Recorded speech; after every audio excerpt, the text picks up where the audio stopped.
آج ہمارا میٹرک کا رزلٹ تھا۔ جیسے ہی مجھے اس بات کا پتہ چلا تھا تب سے میری پریشانی کے مارے حالت خراب تھی۔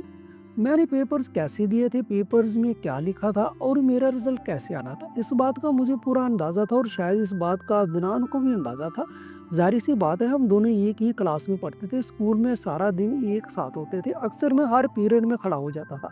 کبھی مجھے سبق یاد نہیں ہوتا تھا، کبھی میں نے ہوم ورک نہیں کیا تھا، کبھی میرے پاس رجسٹر نہیں ہوتا تھا، تو کبھی کتاب نہیں ہوتی تھی۔ فرض یہ کہ کسی نہ کسی وجہ سے مجھے ہر پیریڈ میں کھڑا ہی رہنا پڑتا تھا، اور عدنان میرا اپنے دوستوں کے ساتھ مل کر خوب مذاق اڑاتا تھا، اور پھر گھر آنے کے بعد بھی سب کے سامنے میرا خوب مذاق اڑاتا، مجھ پر ہنستا، اور سب لوگ میری بیوقوفی کے اور نالائکی کے قصے پورے خاندان کو سناتے تھے، اور میں خون کے آنسو پینے کے علاوہ کچھ بھی نہیں کر سکتا تھا۔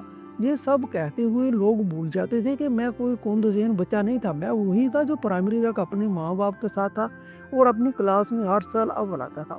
اس وقت مجھے پڑھنے کا پورا وقت ملتا تھا، امی ابو مجھ پر توجہ دیتے تھے، مگر جب سے وہ اس دنیا سے گئے تھے، جب سے میں چچا کے گھر آ کر رہنے لگا تھا، تب سے میری حالت تو نوکروں سے بھی بدتر تھی۔ چچی کے گھر میں اندرونی کاموں کے لیے ایک ملازم لڑکا تھا، میرے گھر آ جانے کے بعد انہوں نے اس لڑکے کو نکال دیا تھا، باہر کے اور چھوٹے موٹے جتنے بھی کام تھے وہ میں ہی کرتا تھا۔ اسکول سے جب گھر جاتا تو چچی ہزاروں کام لے کر میرا انتظار کر رہی ہوتی تھی، جس کو نپٹاتے ہوئے رات گزر جاتی، اور تب میں اتنا تھک جاتا کہ کمرے میں آ کر سونے کو ترجیح دیتا، پڑھنے کا وقت ہی نہیں ملتا تھا۔ یہی وجہ تھی کہ مجھے ہر پیریڈ میں کھڑا رہنا پڑتا، اور بریک ٹائم میں مجھے جتنا پڑھنے کا وقت ملتا اتنا میں اپنی پڑھائی کو ضرور دیتا تھا، مگر پھر بھی استاد بات بات پر مجھے ڈانٹنے اور مارنے کا بہانہ ڈھونڈتے تھے۔ پورے اسکول میں نالائق اور کم ذہن لڑکا مشہور تھا۔ 9ویں کلاس میں میری 2 سیپلیاں آئی تھیں، میں نے سوچا تھا کہ جب 10ویں کلاس کے پیپر دوں گا تو تب میں 9ویں کے بھی خوب محنت کروں گا اور اچھے نمبر لے کر پاس ہو جاؤں گا، تاکہ مجھے آگے کالج میں داخلہ مل سکے۔ امی ابو کی ہمیشہ سے ایک خواہش تھی کہ میں پڑھ لکھ کر کسی قابل بنوں، مگر کیا کرتا کہ ان کی موت نے تو میری ساری خواہشوں کو حسرتوں میں تبدیل کر دیا تھا۔ عدنان کے پرانے کپڑے میرے حصے میں آتے، اس کے پرانے جوتے میرے پاس آتے، جو کھانے کو بچ جاتا وہ مجھے مل جاتا۔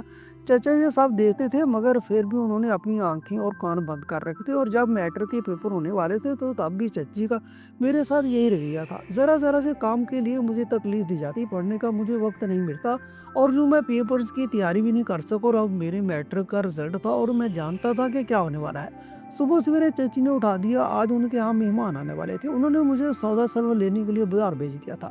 جب میں گھر واپس آیا تو گھر میں خوشیوں کو قہقہے گونج رہے تھے۔ عدنان نے مجھے دیتے ہی زور کا نعرہ لگایا تھا، اس بارے تم شاندار نمبروں سے فیل ہوئے اور میں شاندار نمبروں سے پاس ہو گیا ہوں۔ اس وقت تو اس نے چچا کو فون کر کے اپنی کامیابی کی اور میرے فیل ہونے کی اطلاع دی۔ میری آنکھوں سے آنسو بہہ نکلے تھے، میں جانتا تھا کہ میرا یہی رزلٹ آئے گا، مگر پھر بھی دل میں یہ خواہش تھی کہ شاید اللہ کوئی معجزہ دکھا دے، مگر شاید وہ معجزے بھی مجھ جیسے بد نصیب لوگوں کے لیے نہیں لکھے جاتے۔ چچا کو اتنی خوشی عدنان کے پاس ہونے کی بھی نہیں تھی جتنا حسین ہی میرے فیل ہونے پر آیا تھا۔ کہنے لگے، اس لڑکے نے تو مجھے کسی کو منہ دکھانے کے قابل نہیں چھوڑا، ہر کلاس میں یہ فیل ہوتا ہے۔ میں نے سوچا تھا کہ میٹرک کر لے گا تو اسے کہیں پہ کام پہ بٹھا دوں گا۔ تب چچی زہریلے انداز میں کہنے لگی کہ لڑکا کہیں بھی چلا جائے ہمارا نام ڈبو کے رکھے گا، ہم نے اسے کھلایا پلایا کیا کچھ نہیں کیا، اتنا پیسہ خرچ کیا، مگر پھر بھی یہ لڑکا فیل ہو گیا، ہماری بدنامی کروا دی، اب آپ اسے دھکے دے کر گھر سے باہر نکالیں۔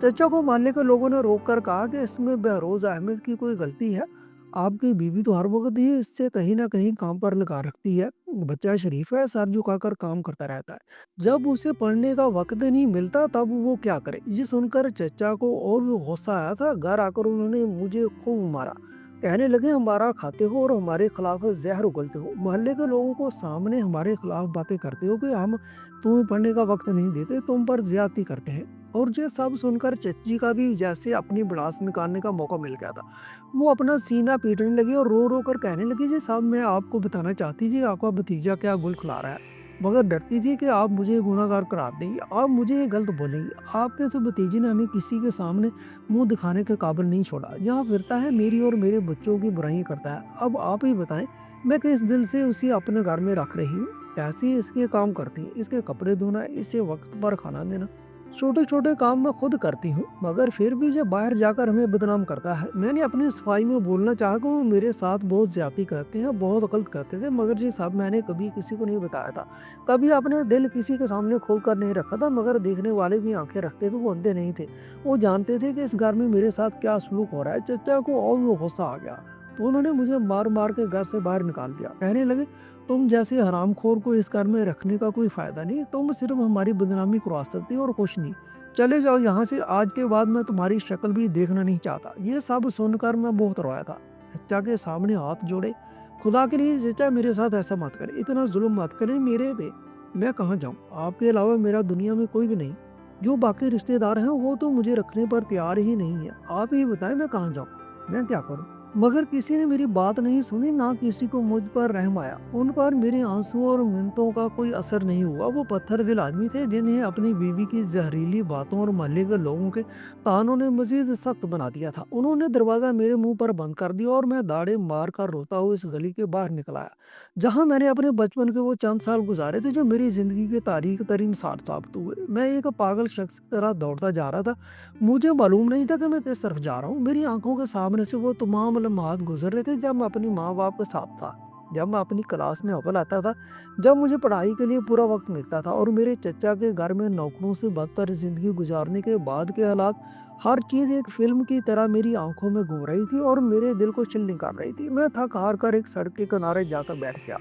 یہ شہر کی وہ سڑک تھی جہاں رات کی ٹریفک بہت کم ہو جاتی تھی، سردی اپنے عروج پر تھی، ہڈیوں کو دما دینے والی سردی، دسمبر کا مہینہ تھا اور رات کافی گہری ہو چکی تھی۔ میرے کپڑے بھی زیادہ گرم نہیں تھے اور وہی پرانے بوسیدہ کپڑے تھے جو دنان کے چھوٹے ہونے کے بعد مجھے دیے جاتے تھے۔ میں نے اپنے کانوں کو ہاتھوں میں چھپا لیا تاکہ سردی کے تیز جھونکوں سے بچ سکوں، مگر جسم میں کب کبھی تاری تھی۔ اس جسمانی سردی کے ساتھ میرے دل میں ایک عجیب سی خوفناک اور روح کو مجمد کر دینے والی سردی محسوس ہو رہی تھی۔ میں سوچ رہا تھا یا اللہ یہ کیسا امتحان ہے، میں اب کہاں جاؤں گا، میرے پاس ایک پھوٹی کوڑی بھی نہیں ہے، میں نے کیا غلط کیا تھا۔ میٹرک میں فیل ہونا میری نالائکی نہیں تھی، یہ ان حالات کا نتیجہ تھا جو مجھ پر مسلط کیے گئے تھے، مگر اب اس حقیقت سے کیا فرق پڑتا تھا۔ حقیقت یہ تھی کہ میں ایک بے سہارا، بے گھر اور بد نصیب لڑکا تھا، میرے پاس اب کوئی ٹھکانہ نہیں تھا۔ اچانک مجھے محسوس ہوا کہ کوئی میرے پاس آ کر کھڑا ہوا ہے۔ میں نے بھیگی آنکھوں سے اوپر کی طرف دیکھا، ایک ضعیف العمر شخص میرے بالکل قریب کھڑا تھا۔ ان کے چہرے پر سفید داڑھی تھی جو ان کی بزرگی کو ظاہر کر رہی تھی، اور ان کے چہرے پر ایک عجیب سی معصومیت اور شفقت تھی جو میں نے ایک عرصے سے نہیں دیکھی تھی۔ وہ ایک سادہ سا مگر صاف ستھرے شال میں لیٹے ہوئے تھے اور ان کی آنکھوں میں ایک عجیب سی نرمی تھی۔ انہوں نے دھیمی اور محبت بھری آواز میں کہا، بیٹا اتنی سردی میں یہاں سڑک کے کنارے کیوں بیٹھے ہو، تم کون ہو، تمہارا گھر کہاں ہے؟ میں نے کوئی جواب نہیں دیا، بس میرے آنسو تیزی سے بہنے لگے۔ یہ شاید شفقت کی وہ پہلی جھلک تھی جو مجھے اپنے والدین کی موت کے بعد ملی تھی۔ میرے آنسو نے میرے اندر بند تمام دکھوں کا سیلاب توڑ دیا تھا۔ وہ میرے پاس ہی بیٹھ گئے اور میرے کندھے پر اپنا ہاتھ رکھ کر کہا، دیکھو بیٹا، رونے سے غم دور نہیں ہوتے، مجھے بتاؤ شاید میں تمہاری مدد کر سکوں۔ میں اس سڑک سے روز گزرتا ہوں مگر میں نے تمہیں آج پہلی بار یہاں دیکھا ہے۔ اس کی اس نرمی نے مجھے حوصلہ دیا۔ میں نے اپنی کہانی سنانی شروع کی۔ میں نے انہیں بہروز احمد سے لے کر میرے والدین کی موت، پھر چچا کے گھر کی حالت، چچی کا ظلم، عدنان کا مسخر، میری محنت نہ کر پانے کی مجبوری، اور آج میرے میٹرک کے رزلٹ کے بعد مجھے گھر سے نکالے جانے کا سب کچھ بتا دیا۔ میں بولتا گیا، وہ خاموشی سے میری بات سنتے رہے۔ جب میں خاموش ہوا تو وہ گہری سانس لے کر بولے، لا حول ولا قوت الا باللہ العلی العظیم۔ ان کی آنکھوں میں شدید دکھ اور ہمدردی تھی۔ انہوں نے اپنا ہاتھ میرے سر پر پھیرا اور کہا، بیٹا، ظلم کرنے والے ہمیشہ زیادہ دن تک کامیاب نہیں رہتے، خدا ظالموں کو جلد یا دیر سزا دیتا ہے، اور تم کند ذہن نہیں ہو، تمہارے حالات نے تمہیں وہ موقع ہی نہیں دیا جو ایک طالب علم کو ملنا چاہیے۔ انہوں نے اپنے شال کو مزید درست کیا اور کہنے لگے، بیٹا، میرا نام محمد ایوب ہے اور میری بیوی کے علاوہ میرا اور کوئی نہیں ہے، ہم میاں بیوی اکیلے رہتے ہیں، کوئی اولاد نہیں۔ اگر تم اجازت دو تو تم میرے بیٹی کی طرح میرے گھر چلو، میں تمہیں اکیلا اس سردی میں نہیں چھوڑ سکتا۔ میں نے حیرت سے ان کی طرف دیکھا، کیا دنیا میں بھی اتنے نیک اور رحم دل لوگ موجود ہیں؟ میں نے ان کے ساتھ چلنے میں ایک لمحے کی بھی دیر نہیں لگائی۔ ان کے ساتھ چلتے ہوئے مجھے ایک عجیب سا سکون محسوس ہو رہا تھا، جیسے ایک بچھڑا ہوا پرندہ اپنے گھونسلے کی طرف لوٹ رہا ہو۔ وہ مجھے اپنے گھر لے گئے جو بہت سادہ مگر صاف ستھرا تھا۔ اندر ایک بوڑھی خاتون موجود تھی جن کا چہرہ بھی نورانی تھا اور ان کے ماتھے پر ایک مخصوص چمک تھی۔ انہوں نے مجھے دیکھتے ہی پوچھا، ایوب صاحب یہ کون ہے؟ ایوب صاحب نے میری پوری کہانی انہیں سنائی۔ چاچی اماں جو نامعلوم وجوہات کی بنا پر فوراً میرے لیے ممتا سے بھر گئے۔ انہوں نے فوراً مجھے گلے لگا لیا اور ان کی آنکھوں سے آنسو بہنے لگے، کہنے لگے آج کے بعد تم ہمارا بیٹا ہے، تم بہروز احمد رمی، تم ہمارے بیٹے ہو جو اللہ نے ہمیں بھیجا ہے۔ انہوں نے میری طبیعت خراب ہونے پر مجھے فوراً گرم پانی دیا، ہلکی پھلکی غذا دی اور مجھے سونے کے لیے ایک صاف بستر دیا۔ اس دن مجھے کئی سالوں بعد سکون کی نیند نصیب ہوئی۔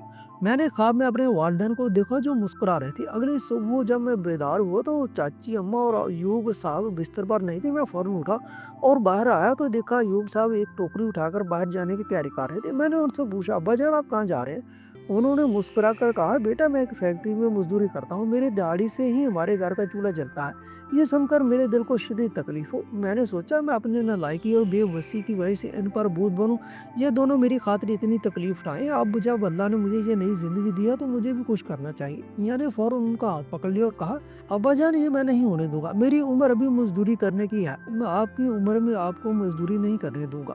آپ مجھے اپنا بیٹا کہتے ہیں تو مجھے آپ کا خدمت کرنے دیں، میں بھی آپ کے ساتھ چلوں گا اور مزدوری کروں گا۔ پہلے تو انہوں نے انکار کیا مگر میرے اصرار پر وہ راضی ہوئے اور اس شرط پر کہ میں دن میں 2 گھنٹے اپنی پڑھائی کے لیے ضرور نکالوں گا۔ میرے لیے کسی خزانے سے کم نہیں تھا، میرے لیے پڑھائی کا وقت ہی سب سے قیمتی تھا۔ میں نے ان کے ساتھ مزدوری شروع کر دی۔ صبح سویرے ہم دونوں کام پر جاتے، سخت مشقت کرتے اور شام کو تھک کر واپس آتے۔ دن بھر کی محنت کے بعد مجھے اپنی تعلیم کا ایک ایک لمحہ سونے سے بھی زیادہ قیمتی لگتا تھا۔ میں ایک عجیب جنون کے ساتھ پڑھنے لگا۔ اس محنت، ایوب صاحب کی محبت اور چاچی اماں کی دعاؤں کا اثر تھا کہ نہ صرف میں نے اس سال پرائیویٹ امیدوار کے طور پر میٹرک کے امتحان میں شرکت کی اور شاندار نمبروں سے کامیابی حاصل کی، بلکہ میں نے یہ ثابت کر دیا کہ میں کند ذہن نہیں تھا۔ میرے فیل ہونے کی وجہ میرے حالات تھے۔ ایوب صاحب اور چاچی اماں کی خوشی دیکھنے کے قابل تھی، ان کی آنکھوں میں آنسو تھے، فخر کے آنسو۔ انہوں نے کہا بیٹا یہ تمہاری محنت ہے اور اللہ کا انعام ہے۔ اس کے بعد میں نے پیچھے مڑ کر نہیں دیکھا۔ اب میرے پاس ایک خاندان تھا، ایک گھر تھا اور سب سے بڑھ کر عزت نفس تھی۔ میں نے فوراً ایک مقامی کالج میں داخلہ لے لیا۔ میرا معمول یہ بن گیا کہ صبح کالج جاتا، باقی کا وقت شہر کی ایک چھوٹی سی دکان پر کام کرتا ہے تاکہ گھر کے اخراجات میں ہاتھ بٹا سکوں اور اپنی کتابوں کا خرچہ نکال سکوں۔ میں نے مزدوری چھوڑ دی تھی کیونکہ میری آمدنی سے ہمارا گزارا آسانی سے ہو رہا تھا۔ جو صاحب مجھے کام کرتے دیکھ کر بھی فخر محسوس کرتے تھے۔ انہوں نے مجھے کبھی کام سے نہیں روکا بلکہ ہمیشہ حوصلہ دیا کہ بیٹا محنت ہی تمہارا ہتھیار ہے۔ میں نے کالج میں بھی بہترین کارکردگی دکھائی اور سب نے مجھے ایک محنتی اور ذہین طالب علم کے طور پر پہچانا۔ میری محنت جاری رہی اور میں نے یونیورسٹی میں بھی داخلہ لے لیا۔ دن میں یونیورسٹی کی کلاسیں اور شام میں وہ چھوٹی سی ملازمت، میرا ہر لمحہ قیمتی تھا۔ میں جانتا تھا کہ مجھے ان لوگوں کے منہ بند کرنے ہیں جنہوں نے مجھے نالائق و بیکارت کہا تھا۔ مجھے اپنے والدین کی خواہش کو پورا کرنا تھا۔ یونیورسٹی کے تعلیم مکمل کرنے کے بعد میں نے ایک اچھی جگہ پر ملازمت حاصل کر لی، مگر میرا سفر یہاں ختم نہیں ہوا۔ مجھے اب بھی ایک بڑا مقصد حاصل کرنا تھا۔ میں نے ملازمت کے ساتھ ساتھ سینٹرل سپیریئر سروسز کے امتحان کی تیاری شروع کر دی۔ یہ ملک کا سب سے بڑا اور مشکل ترین مقابلہ جاتی امتحان تھا جس کی تیاری کے لیے ہزاروں روپے خرچ ہوتے تھے، مگر میرے پاس علم اور محنت کی دولت تھی۔ ایوب صاحب نے اپنی ساری زندگی کی جمع پونجی میرے لیے ہی نکال دی اور کہا بیٹا پڑھو، ہم تمہارے ساتھ ہیں۔ ان کے اعتماد نے مجھے مزید طاقت دی، میری محنت رنگ لائی اور الحمدللہ میں نے پہلی ہی کوشش میں CSS کا امتحان شاندار کامیابی کے ساتھ پاس کر لیا اور اسسٹنٹ کمشنر کے عہدے پر فائز ہوا۔ جس لمحے یہ مجھے خبر ملی میں نے سب سے پہلے ایوب صاحب اور چچی اماں کو گلے لگا لیا اور ہم سب خوشی سے روئے۔ وہ دونوں خوشی سے پھولے نہیں سما رہے تھے، ان کی دعائیں قبول ہو گئی تھی۔ قسمت کا کھیل اور ایک نئی ملاقات اسسٹنٹ کمشنر کے طور پر میری تعیناتی اسی ضلع میں ہوئی جہاں میرا آبائی شہر تھا۔ میں نے اپنا دفتر سنبھال لیا اور اپنے فرائض پوری دیانتداری اور محنت سے انجام دینے لگا۔ مجھے غربت میں رہنے والے لوگوں اور ظلم سہنے والے بے سہاروں کی قدر تھی۔ ایک دن مجھے اپنے سرکاری عملے کے ذریعے ایک دعوت نامہ ملا۔ دعوت نامہ میرے چچا کے گھر سے آیا تھا جس پر میرے کزن عدنان کا نام لکھا ہوا تھا۔ وہ ایک انسپیکٹر کے عہدے پر فائز تھا۔ اس نے اپنے گھر پر ایک چھوٹی سی تقریب کا انعقاد کیا تھا۔ اس نے اپنے علاقے کے لیے تعینات ہونے والے اسسٹنٹ کمشنر کو مدعو کیا تھا۔ اس نے مجھے بہروز احمد نہیں سمجھا تھا، اس نے مجھے صرف عہدے کے اعتبار سے بلایا تھا۔ مجھے معلوم تھا کہ اس دعوت کا مقصد اپنے دوستوں اور رشتہ داروں پر اپنے عہدے کا رعب ڈالنا تھا۔ مجھے ایک عجیب سا سکون محسوس ہوا۔ ایک طرف میں تھا اسسٹنٹ کمشنر کے عہدے پر اور دوسری طرف میرا کزن عدنان جو ایک انسپیکٹر تھا۔ قسمت نے کیسے اپنا کھیل دکھایا تھا۔ میں نے دعوت قبول کی اور ایک سرکاری گاڑی میں اپنی باڈی گارڈ کے ساتھ چچا کے گھر پہنچے۔ دروازے پر انسپیکٹر عدنان نے میرا استقبال کیا۔ ایک لمحے کے لیے اس نے میرے چہرے کو غور سے دیکھا، مگر شاید اس کے وہم و گمان میں بھی نہیں تھا کہ یہ وہی بہروز احمد ہے جسے اس نے ہمیشہ نالائق اور بے غیرت سمجھا تھا۔ اس کے ذہن میں اسسٹنٹ کمشنر کا ایک بڑا سا خاکہ تھا اور میں اس خاکے میں فٹ نہیں ہو رہا تھا۔ اس نے بڑے ہی رسمی انداز میں ہاتھ ملایا اور مجھے اندر لے گیا۔ اندر کافی رشتے دار موجود تھے، جن میں میرے چچا اور چچی بھی شامل تھے۔ جیسے ہی میں کمرے میں داخل ہوا، سب کی نظریں مجھ پر جم گئی۔ میرے چچا اور چچی تو مجھے دیکھتے ہی ہکے بکے رہ گئے، ان کے چہروں کے رنگ اڑ گئے۔ عدنان نے بڑے فخر سے میرا تعارف کروایا۔ جی ہاں، ہمارے علاقے کے نئے اسسٹنٹ کمشنر صاحب۔ چچا اور چچی کی آنکھوں میں شدید حیرت، خوف اور شرمندگی کا ملا جلا تاثر تھا۔ ان کی زبانیں کنگ ہو چکی تھی۔ چچی نے کانپتے ہوئے ہاتھ سے میرا اشارہ کرتے ہوئے کہا، یہ بہروز احمد۔ عدنان نے غصے سے اپنی والدہ کی طرف دیکھا اور کہا، امی یہ کیا کہہ رہی ہیں آپ؟ یہ بہروز احمد نہیں ہے، یہ سر ہیں اسسٹنٹ کمشنر بہروز احمد۔ تو وہ نالائق لڑکا ہے جسے آج تک کوئی ملازمت بھی نہیں ملی ہوگی۔ میں نے مسکراتے ہوئے اپنے چچا اور چچی کی طرف دیکھا اور کہا، جی چچی اماں، یہ میں ہی ہوں بہروز احمد، وہی نالائق کند ذہن اور گھر سے نکال دیے گیا لڑکا۔ کمرے میں مکمل خاموشی چھا گئی۔ کسی کو یقین نہیں آ رہا تھا۔ میں نے کرسی پر بیٹھ کر ایک گہری سانس لی اور اپنی کہانی کے خلاصے کو ایک مختصر مگر پر اثر انداز میں سب کے سامنے بیان کیا۔ میں نے نوکروں سے بدتر زندگی گزاری، مجھے پڑھنے کا وقت نہیں ملا، میں جان بوجھ کر فیل نہیں ہوا تھا، مگر جس رات آپ نے مجھے گھر سے نکال دیا، مجھے اسی رات ایک فرشتہ صفت انسان ملا، محمد یوسف صاحب۔ انہوں نے مجھے اپنا بیٹا بنایا، میری تعلیم کا خرچہ اٹھایا اور میری ماں کی طرح پیار کیا۔ یہ ان کے دور میری محنت کا نتیجہ۔ آج میں اسسٹنٹ کمشنر ہوں اور آپ کا بیٹا صرف انسپیکٹر۔ میں نے یہ لفظ صرف زور دے کر کہا۔ چچا کا سر شرم سے جھک چکا تھا اور چچی کی آنکھوں میں ندامت اور پچھتاوے کے آنسو تھے۔ اسی وقت انہیں اپنی غلطی کا احساس ہو رہا تھا۔ چچا نے کانپتے ہوئے لہجے میں کہا، بیٹا مجھے معاف کر دو، مجھ سے بہت بڑی غلطی ہو، تم آج بھی میری بیٹی کی طرح ہو۔ پھر انہوں نے فوراً بات بدل کر کہا، تمہیں تو یاد ہوگا میری ایک بیٹی ہے حوریہ، وہ بہت اچھی ہے۔ اب تو تم اتنا کامیاب ہو گئے تو میں چاہتا ہوں کہ اپنی غلطیوں کا کفارہ ادا کرو۔ میں حوریہ کا ہاتھ تمہارے ہاتھ میں دینا چاہتا ہوں۔ کیا تم میری بیٹی سے شادی کر کے ہمارے رشتے کو پھر سے بحال کر سکتے ہو؟ میں نے ایک لمحے کے لیے بھی نہیں سوچا اور صاف انکار کر دیا۔ چچا مجھے کوئی رشتہ جوڑنا نہیں ہے، مجھے اس وقت عزت اور محبت کی ضرورت تھی جب آپ نے مجھے نوکروں سے بدتر سمجھا تھا۔ مجھے رشتہ داری صرف اس وقت چاہیے تھی جب آپ نے مجھے سردی کی رات میں گھر سے باہر نکال دیا۔ جس گھر نے مجھے نفرت اور بے عزتی دی، میں اس سے کوئی رشتہ نہیں رکھنا چاہتا۔ میری اصل فیملی میرے نئے والدین ہیں، ایوب صاحب اور چچی اماں۔ جو محبت اور عزت مجھے وہاں ملی ہے وہ اس دنیا کی کسی بھی دولت یا رشتے سے بڑھ کر ہے۔ میں نے انہیں ایک نصیحت بھی کی، عدنان کو میں یہی کہوں گا کہ محنت ہی انسان کو عظیم بناتی ہے، ظلم اور تکبر نہیں۔ محنت میں برکت ہے۔ اس کے بعد میں نے وہاں ایک لمحہ بھی نہیں گزارا، ہاتھ جوڑ کر ان سب سے اجازت لی اور واپس چلا آیا۔ باہر نکل کر مجھے لگا جیسے ایک بوجھ میرے دل سے اتر گیا۔ اب میں مکمل طور پر آزاد اور کامیاب تھا۔